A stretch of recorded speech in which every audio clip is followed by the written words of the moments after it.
یہ شہر آج بھی زمین کے نیچے زندہ ہے۔ لوگ کہتے ہیں یہ صرف کہانی ہے، لیکن جو زمین نے دیکھا۔ کیا آپ تصور کر سکتے ہیں ایک ایسی قوم جن کے لوگ 60 سے 100 فٹ لمبے تھے، جو اپنی مٹھی سے پہاڑ توڑ دیتے تھے اور اتنی طاقتور تھے کہ ایک قدم ان کا 30 فٹ کا ہوتا تھا۔ یہ قوم اپنی طاقت، دولت اور علم میں اپنے دور کی سب سے عظیم تھی، لیکن ایک ہی رات میں زمین سے مٹا دی گئی۔ ناظرین، آج ہم آپ کو لے جا رہے ہیں تاریخ کی ان رازوں میں جہاں ایک قوم کی کہانی چھپی ہے جو اللہ کی نافرمانی سے پوری طرح تباہ ہو گئی۔ یہ ہے قوم عاد کی کہانی، جس کا ذکر قرآن میں 24 سے زیادہ مرتبہ آیا ہے اور جن کی تباہی کی گواہی آج بھی زمین کے سینے میں چھپی ہوئی ہے۔ آج سے تقریباً 4000 سے 5000 سال پہلے عرب کے جنوبی حصوں میں، جہاں آج یمن، عمان اور سعودی عرب ہیں، ایک عظیم قوم آباد تھی جسے تاریخ نے قوم عاد کے نام سے جانا۔ یہ کوئی عام قوم نہیں تھی۔ قرآن نے اس قوم کا ذکر خاص طور پر کیا اور یہ قوم طاقت اور دولت میں بے مثال تھی۔ ان کا نام ان کے جد اعلیٰ عاد بن اوس بن ارم بن سام بن نوح سے پڑا، یعنی یہ حضرت نوح علیہ السلام کے بیٹے سام کی نسل سے تھے۔ طوفان نوح کے بعد یہ قوم عرب کے جنوبی علاقوں میں آباد ہوئی اور عاد اولیٰ کے نام سے مشہور ہوئی، جبکہ بعد میں ان کی نسل سے قوم سمود پیدا ہوئی۔ ناظرین، آج کا ایک عام انسان صرف 5 سے 6 فٹ لمبا ہوتا ہے، لیکن قوم عاد کے لوگ 60 سے 100 فٹ لمبے تھے۔ ان کی ایک انگلی آپ کے پورے جسم جتنی موٹی اور ایک قدم 30 فٹ کا تھا۔ حدیث میں آیا ہے کہ حضرت آدم علیہ السلام کی لمبائی 60 ہاتھ تھی اور ان کی نسل کے نسل عاد میں یہ قوت اور قامت وراثت میں ملی۔ پرانے زمانے کے انوائرنمنٹل کنڈیشنز اور آکسیجن کی سطح بھی اتنی مناسب تھی کہ اتنے بڑے جسم کی نشو و نما ممکن تھی، جیسے ڈائناسور بھی اس دور میں اتنے بڑے تھے۔ اللہ کی قدرت کہ ہر دور میں مخلوقات مختلف قوت اور صلاحیت کے ساتھ پیدا ہوتی رہیں۔ قوم عاد کی طاقت صرف قامت میں نہیں، بلکہ ان کی طاقت اور کنسٹرکشن پاور میں بھی تھی۔ قرآن مجید میں فرمایا کہ کیا تم بے مقصد ہر اونچی جگہ نشانیاں بناتے ہو؟ یعنی یہ قوم پہاڑوں پر بلند عمارتیں بناتے تھے، اپنے ننگے ہاتھوں سے پتھر توڑ کر عمارت بناتے، کسی کرین یا مشین کی ضرورت نہیں۔ آج ہم 1 ٹن اٹھانے کے لیے کرین استعمال کرتے ہیں، لیکن قوم عاد کا ایک شخص 100 ٹن ایک ہاتھ سے اٹھا لیتا تھا، اور 10 لوگ مل کر آج کی سب سے بڑی کرین کو بھی ہرا سکتے تھے۔ قرآن میں اور فرمایا گیا کہ اللہ نے انہیں قوم نوح کے بعد جانشین بنایا اور انہیں بستہ دی، یعنی قوت اور قامت میں وسیع، جو ان کی بڑی طاقت کا ثبوت ہے۔ قوم عاد اپنے وقت کی سب سے امیر قوم تھی۔ سونا پہاڑوں سے نکلتا، چاندی کانوں سے، ہیرے بے شمار اور زمین ہزاروں ایکڑ زرخیز تھی۔ ان کے گھروں میں سونے کے برتن، گلیوں میں مرمر اور باغوں میں ہر قسم کے پھل اور چشمے تھے۔ قرآن فرماتا ہے، أَتُتْرَكُونَ فِي مَا هَاهُنَا آمِنِينَ فِي جَنَّاتٍ وَعُيُونٍ وَزُرُوعٍ وَنَخْلٍ طَلْعُهَا هَضِيمٌ۔ الشعراء 146-148۔ مگر یہ سب نعمتیں انہیں شکر ادا کرنے کے لیے دی گئی تھیں، لیکن دولت نے انہیں مغرور، طاقت نے سرکش اور خوشحالی نے اللہ سے غافل کر دیا۔ جب انسان اللہ کی نعمتوں کو یاد کے بغیر استعمال کرتا ہے تو یہ نعمتیں وبال بن جاتی ہیں۔ قوم عاد نے اپنی طاقت اور دولت سے ایک شہر بنایا جس کا ذکر قرآن میں ہے۔ اللہ تعالیٰ فرماتا ہے، أَلَمْ تَرَ كَيْفَ فَعَلَ رَبُّكَ بِعَادٍ إِرَمَ ذَاتِ الْعِمَادِ الَّتِي لَمْ يُخْلَقْ مِثْلُهَا فِي الْبِلَادِ، یعنی کیا تم نے نہیں دیکھا کہ اللہ نے ارم بنایا، جو بلند ستونوں والا شہر تھا، جس کا مقابلہ دنیا میں کوئی نہیں کر سکتی تھی۔ ارم کے ستونوں کی تعداد 1000 تھی، ہر ستون کی بلندی 300 فٹ کے قریب، اور یہ سارے ستون سونا، چاندی، ہیرے اور جواہر سے سجائے ہوئے تھے۔ شہر میں سینکڑوں محل تھے جن کی دیواریں قیمتی پتھروں سے بنی تھیں اور چھتیں سونے اور مرمر کی تھیں۔ ہر محل کے اندر باغ، आर्टिफिशियल नहरें और झरने थे जो शहर को एक जन्नत जैसा बनाते। सोचिए, आज की सबसे बुलंद इमारत बुर्ज खलीफा 828 मीटर है, लेकिन इरम के हर सुतून की बुलंदी 91 मीटर थी, और ये सब 4000 साल पहले बिना किसी मॉडर्न टेक्नोलॉजी के मुमकिन हुआ। ये शहर, इसकी शान और इसकी कंस्ट्रक्शन स्किल आज की दुनिया के लिए भी हैरत अंगेज है। कौम आद का बादशाह शद्दाद बिन आद इतना मगरूर था कि खुद को खुदा समझता और कहता, मेरे सिवा कौन ताकतवर है। कुरान फरमाता है, फ़अम्मा आदुन फ़स्तकबरू फ़िल अर्दि बिग़ैरिल हक़ वक़ालू मन अशद्दु मिन्ना क़ुव्वा। फुस्सिलत 15। शद्दाद इतना गुरूर कर गया कि कहा, मैं ज़मीन पर जन्नत बनाऊंगा, और इसमें इरम ज़ातुल इमाद बनवाया। मगर अल्लाह ने फरमाया, अवलम यरौ अन्नल्लाहल्लज़ी ख़लक़हुम हुवा अशद्दु मिनहुम क़ुव्वा। क्या उन्होंने नहीं देखा कि अल्लाह उनसे ज़्यादा ताकतवर है। शद्दाद और कौम भूल गए कि उनकी सारी ताकत, दौलत और राज अल्लाह का दिया हुआ था।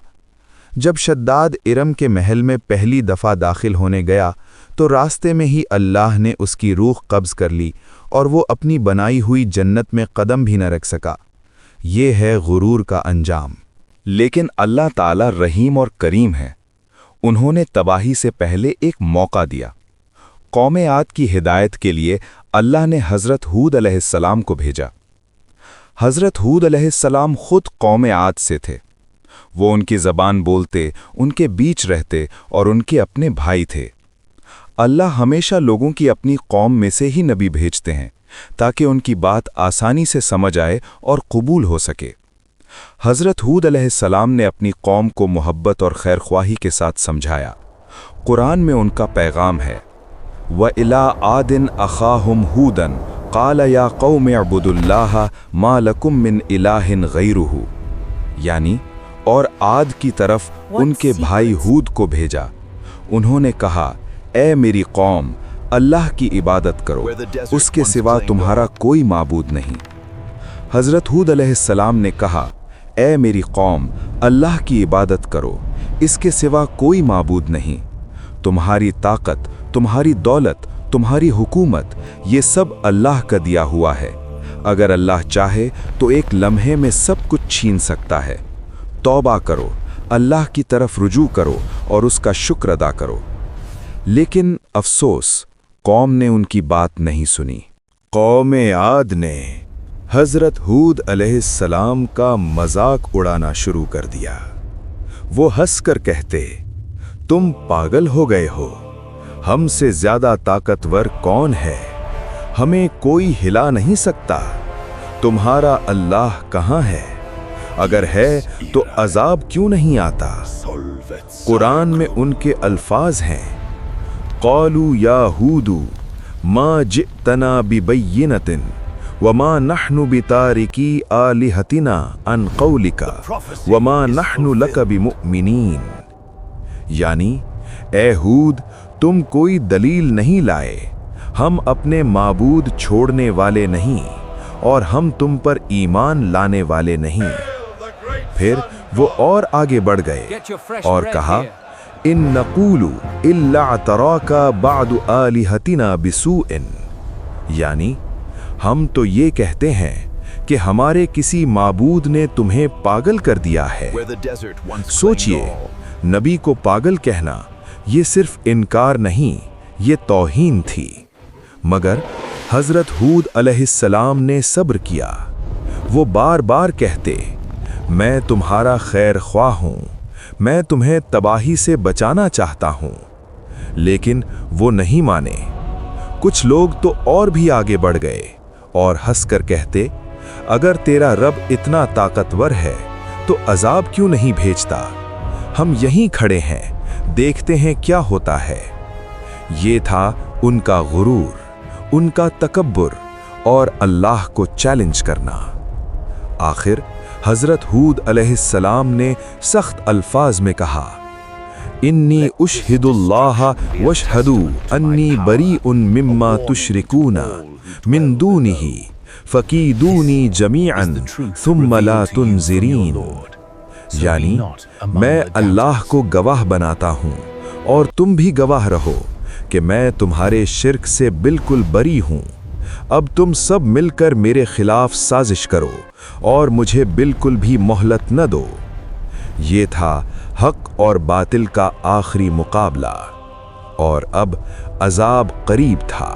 सालों की दावत के बाद जब कौम ने कोई तवज्जो नहीं दी, अल्लाह का सब्र का पैमाना भर गया। एक दिन कौम आद ने आसमान की तरफ देखा और देखा काले घने और खौफनाक बादल आ रहे थे।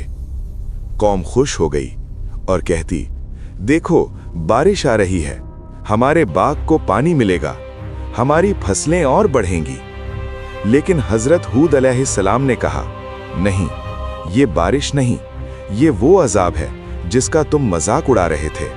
कुरान में अल्लाह फरमाता है, फलम्मा रअऊहु आरिदम मुस्तक़बिला औदियतिहिम क़ालू हाज़ा आरिदम मुमतिरुना बल हुआ मस्तअजलतुम बिह रीहुन फ़ीहा अज़ाबुन अलीम। यानी जब उन्होंने इसे अपनी वादियों की तरफ आते देखा तो सोचा ये बारिश का बादल है, लेकिन ये वही चीज़ थी जिसका तुम जल्दी कर रहे थे, एक आंधी जिसमें दर्दनाक अजाब है। सोचिए, कौम समझ रही थी ये रहमत के बादल हैं, लेकिन ये अजाब के बादल थे। जब इंसान अल्लाह की निशानियों को नहीं पहचानता तो वो अजाब को भी रहमत समझने लगता है। हजरत हूद अलैहिस्सलाम ने आखिरी बार तंबीह की, लेकिन अब वक्त निकल चुका था। जो लोग ईमान लाए थे वो हजरत हूद अलैहिस्सलाम के साथ महफूज जगह पर पनाह ले लिए और बाकी कौम अपनी मौत का इंतजार करने लगी। और इस हालत में भी उन्हें ये एहसास नहीं था कि मौत उनके बिल्कुल करीब है। अब जो हुआ उसका तसव्वुर करना भी मुश्किल है। पहले हल्की हवा चली, फिर तेज हुई, फिर और तेज, और फिर एक खौफनाक तूफान आया जो जमीन और आसमान को हिला कर रख दिया।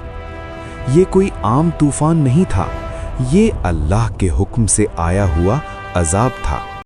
कुरान फरमाता है, व अम्मा आदुन फ़उहलिकू बिरीहिन सरसरिन आतिया।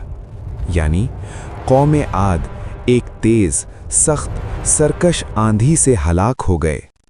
सरसर का मतलब है इंतहाई तेज और ठंडी हवा जो सख्त आवाज करती है। आतियाह का मतलब है सरकश और हद से ज्यादा तेज।